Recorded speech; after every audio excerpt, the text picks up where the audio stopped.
Hi, welcome back to the Spamless Gamer. We're playing Atari 2600 games in the order they came out in, and today we're playing 4 games.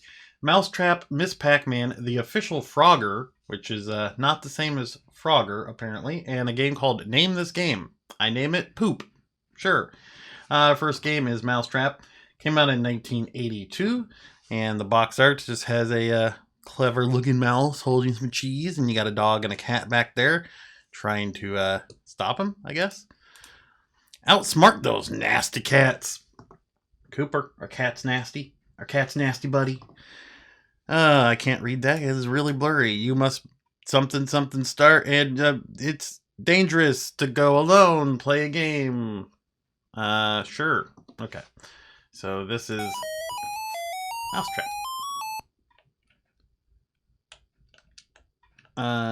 What am I? I am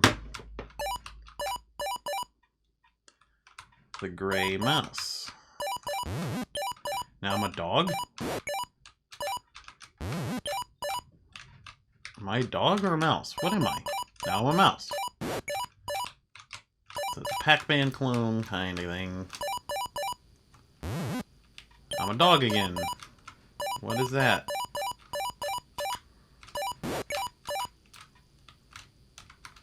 I don't know.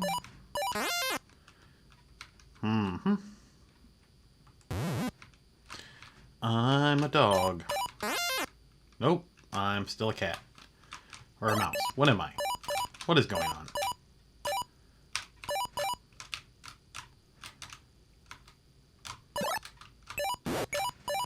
Alright.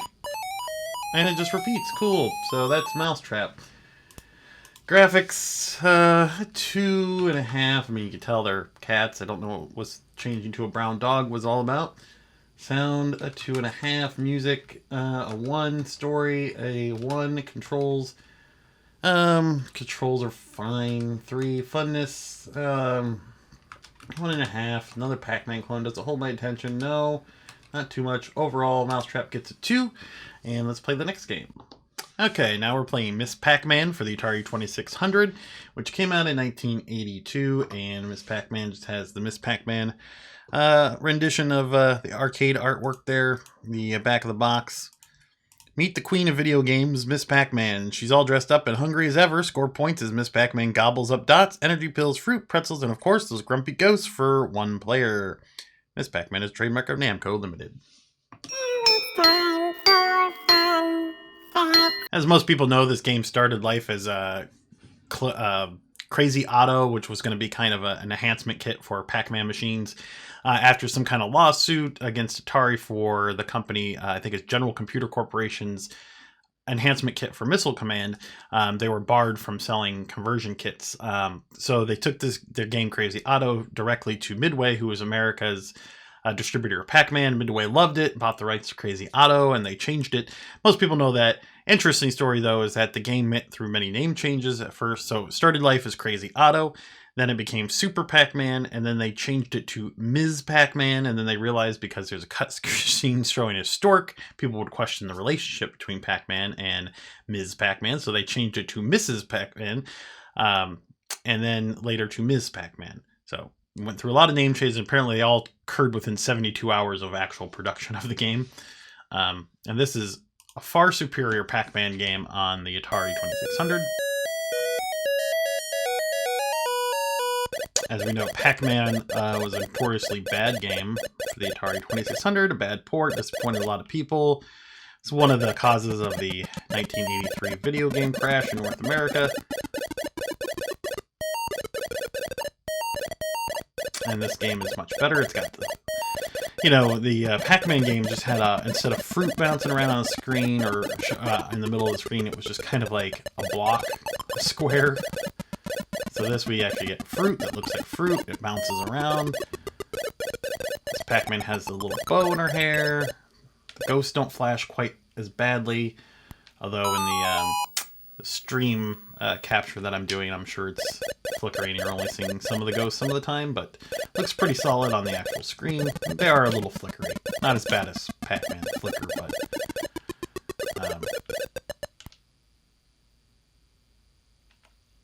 much better. I'm not sure if this game has mazes that change, but we'll find out. The fruit changes because it looks like I'm on the strawberry level.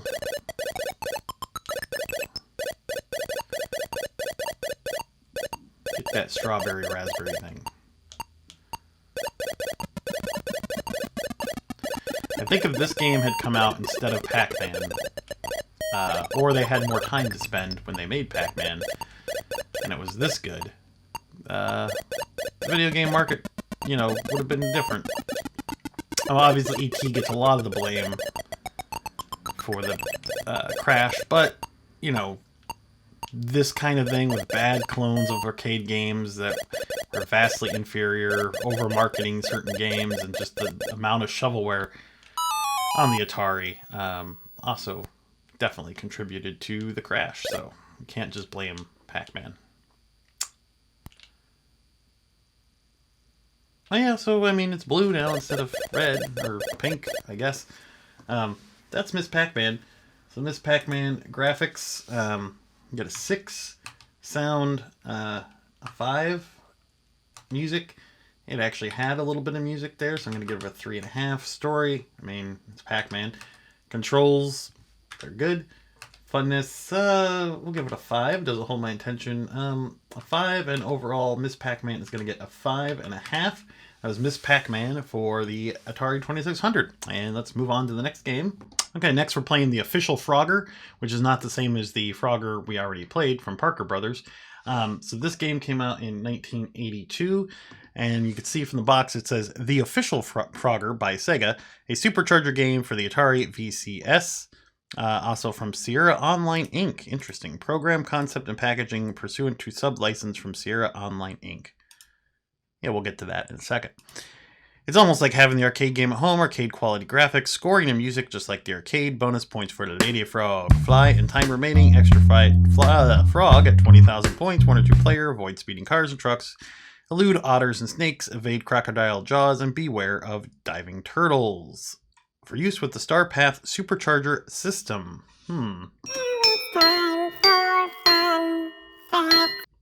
So we already played a game called Frogger on the Atari 2600 that was officially licensed from Parker Brothers. So what's the story with this game? Well, the story is that a different company, which would be Sierra Online, had the exclusive rights to make Frogger clones ports on cassette-based systems. So Parker Brothers had the rights to do it on the Atari 2600 on a cartridge, but StarPath was able to get the sub-license from Sierra Online and put it on their cassette system. So both games are officially licensed for the Atari 2600. One's on a cartridge, one's on a cassette. So not a lot of people played this one because not a lot of people had the Supercharger cassette thing. Well, we'll see if it's any better.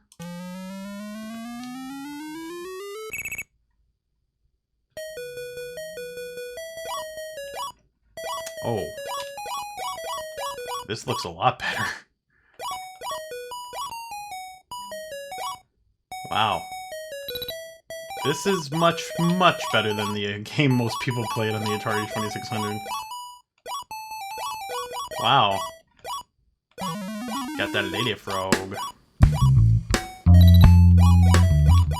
Even got, like, background music.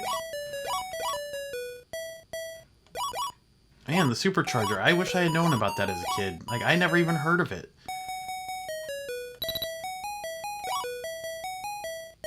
Yankee Doodle. Get that Lady Frog. Alright.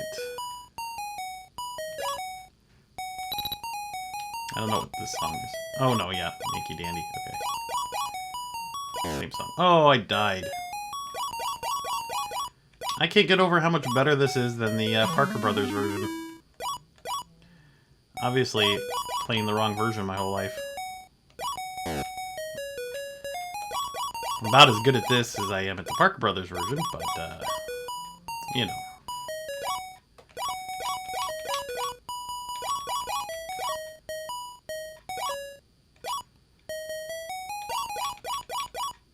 I hate getting this one all the way on the side here.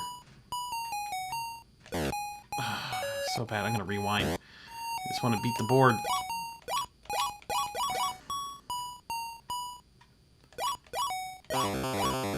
What just happened? I'm so bad at that one. Alright, last chance. Last chance, Froggy. Gotta get the lady on the way. Oh, missed her. Your fault. Oh, boo.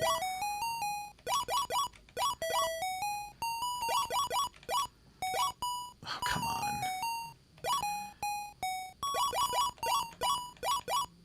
How do you even get over there? Obviously, we'll never know. Wait, he scrolls? I didn't think he scrolled. Maybe that was just the Atari version? Or maybe I'm just didn't know that? So can I literally just ride this log? Oh my gosh. I made that so much harder than it had to be. Well, that's Frogger, the official Frogger for the Atari 2600 cassette player. Graphics, I'm impressed, I gotta say. I'm giving the graphics a 10. That's bold, but it might deserve it. Sound, 7. Music, it's got background music. How crazy is that? It's not good background music, but it's got it. I'm giving it a 6.5. Story, it's still just Frogger. Controls are excellent. They're smooth. Gotta give it a 10. Funness, about as much fun as you can get from Frogger. 8 doesn't hold my attention. A 7. I'm just impressed with this game. Overall, I'm gonna give the official Frogger a 8.5. That was the official Frogger for the Atari 2600, and we'll see you next game. All right, and so the last game of the day today is a game called Name This Game. Okay, poop. I think I said that joke already, but I'm going with that. Poop. So what is this game? I don't know. Let's look at the art. Name This Game, an action video game cartridge. Great. Name This Game. This is a 1 or 2 player full color game designed to be played, blah, blah, blah. You have discovered a long sought after buried treasure, and just when you thought your troubles were over, things get really tough. There's a persistent shark who thinks that the treasure belongs to him and he's after you. As that was not enough to contend with, there's a big old octopus sitting right above your trove who keeps reaching down to check things out. There you are, shooting at the shark, fighting off the octopus tentacles, and you realize your oxygen supply is running low. Your partner in the boat keeps dropping you a line, and you better run over and fill it up. It's not going to be easy to hold on to your treasure now that you found it, but we're sure you are not going to give up without a fight.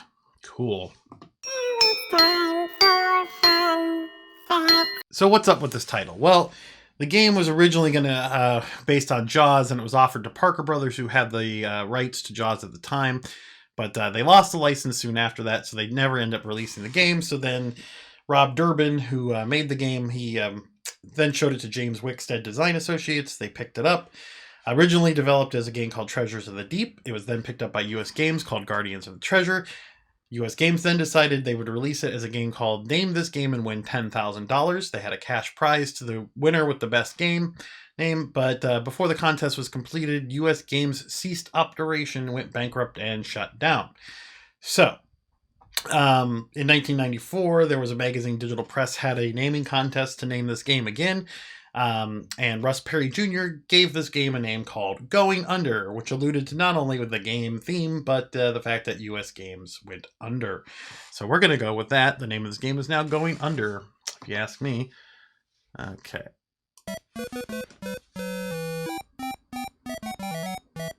You get a little sea shanty there.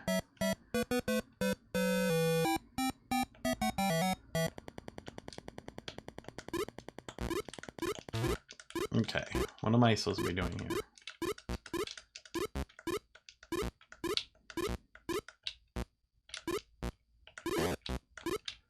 Uh-huh.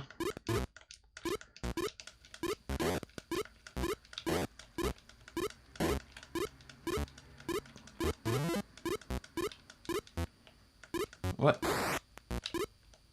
I don't get what's going on. There's a big old octopus. There's some sharks. There's a green-haired dude on a boat up there. I'm a diver. I'm shooting straight up in the air, and nothing seems to be happening. There's a pile of dirt on the ground, which I suppose is supposed to be the treasure. That about sums up this game. I can just hold the button and do nothing. What happens if the octopus gets the treasure? Come on. Octo Squid, get that treasure. Get it. Get it.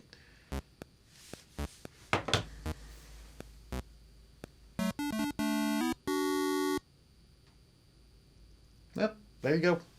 That's what happened. So that was name this game, win $10,000. Graphics are a 4. Sound is a 3. 3. How about a 2? Music, it had a little sea shanty. It was kind of cute. 3.5. Story, a 1.5. Controls, they're fine. 2.5. Funness, a 1. Doesn't hold my attention. Half. And overall, name this game is going to get a 2. That's it. Please like, subscribe, and check me out on Patreon, where for as little as $1 a month, I do extra videos every week. That's it. See you next game.